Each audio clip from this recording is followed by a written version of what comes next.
welcome to CineTastic, where I go to watch the latest releases in the cinema and rate my overall experience out of it. This week it was time to break the One Wish Willow in half as I watched Obsession.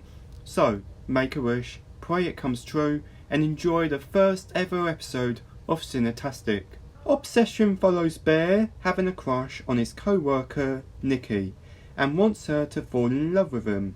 So he buys a One Wish Willow whereby any wish you can think of comes true, leading Nikki to fall in love with him, but with disturbing and horrifying results. Obsession was directed and written by YouTube sketch comedian Curry Barker, which was based off Barker's short film The Chair and was partly inspired by the Simpsons episode Treehouse of Horror 2 during Lisa's Nightmare segment. Barker is best known for his sketch comedy YouTube channel That's a Bad Idea, which he's co-created with Cooper Tomlinson. Curry voiced the One Wish Willow customer service representative, while Tomlinson played Ian, Bear and Nikki's friend and co-worker. Obsession was first shown at the Toronto International Film Festival on September 5th, 2025. 2 days later, Focus Features entered talks to acquire the distribution rights to the film for the world for $14 to $15 million. With Universal Pictures handling the distribution rights outside of the United States. Obsession was later released in cinemas on May 15th, 2026, and it set multiple box office records as the 9th highest grossing film of 2026 and the 7th highest grossing horror film of all time, making Obsession a critical and commercial success.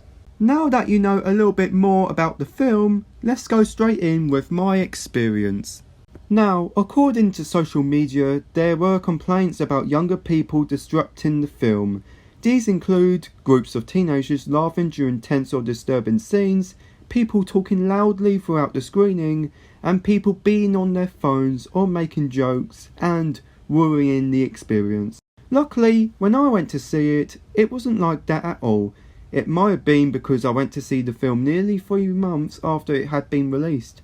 I'm still surprised that the film was still being shown in the cinemas, but it's good that I did manage to go see it.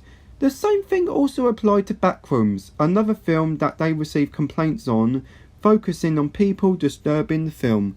I didn't get a chance to see Backrooms, but that was also another thing that audiences also disturbed. Where I live, the film is rated 18 by the BBFC, but it sounded like most of the audience were acting like they were 12 years old.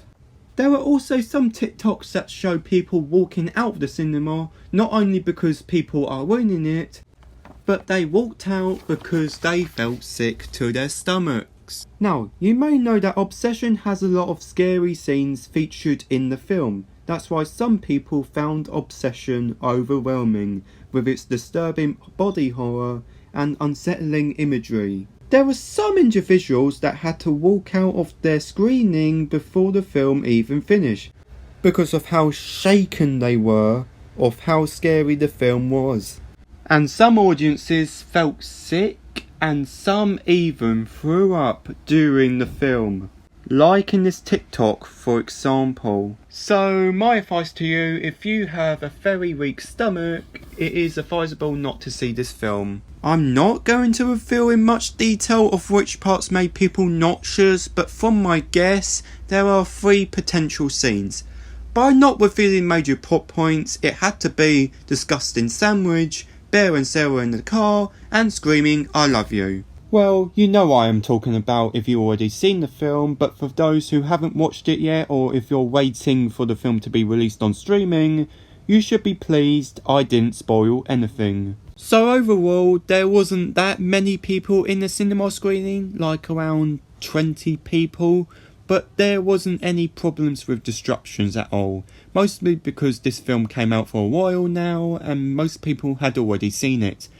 At least my screening didn't turn into that one audience reaction from a Minecraft movie.